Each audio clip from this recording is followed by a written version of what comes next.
Retired ఉద్యోగులందరికీ శుభవార్తను అందిస్తూ సుప్రీంకోర్టు కీలక తీర్పు ఇవ్వడం అయితే జరిగింది. సో, దానికి సంబంధించిన పూర్తి వివరాలు చూద్దాం ఫ్రెండ్స్. వీడియో పూర్తిగా చూడండి. అప్పుడు నేను చెప్పే సమాచారం అర్థమవుతుంది.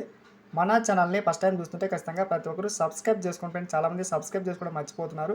సబ్స్క్రైబ్ చేసుకోవడం వల్ల ముఖ్యమైన ఇంపార్టెంట్ అప్డేట్స్ మీరు ముందుగా పొందే అవకాశం అయితే ఉంటుంది. అలాగే మీకు వీడియో నచ్చితే తప్పకుండా లైక్ చేయండి. లైక్ చేయడం వల్ల ఇటువంటి ఇంపార్టెంట్ న్యూస్ మన పెన్షనర్స్ అందరికీ చేరుకునే అవకాశం అయితే ఉంటుంది. ఇక్కడ చూస్తూ ఉన్నాం.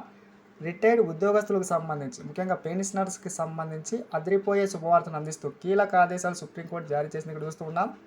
నిత్యావసర ధరల పెరుగుదల ప్రభావం విధుల్లో ఉన్న ఉద్యోగులకైనా విశ్రాంత ఉద్యోగులకైనా సమానంగానే ఉంటుంది అని చెప్పి మనకి జస్టిస్ మనోజ్ మిశ్రా, జస్టిస్ ప్రసన్న వరేలతో కూడిన ధర్మాసనం అభిప్రాయపడుతూ సంచలన తీర్పు అయితే ఇచ్చింది.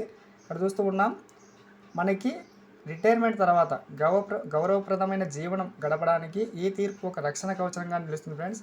ప్రభుత్వాలు ముఖ్యంగా ఇప్పటి నుంచి ఈ యొక్క పెన్షనర్స్కి ఇవ్వాల్సిన బకాయిలు విడుదల ఆలస్యం చేసే అవకాశం అయితే లేదు. ఇక్కడ చూస్తున్నాం.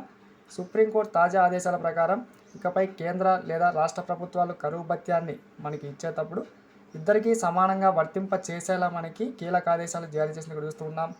రిటైర్డ్ ఉద్యోగులు తమ జీవితాంతం ఇక్కడ సేవలు అందించారని, సో వారికి బకాయిల చెల్లింపుల్లో మనకి ఆలస్యం జరగకూడదని చెప్పి మంత్రి కూడా చెప్పడమే జరిగింది. మే 1న చెల్లింపులు అయితే చేస్తారు, గమనించండి. Thanks for watching. Next day.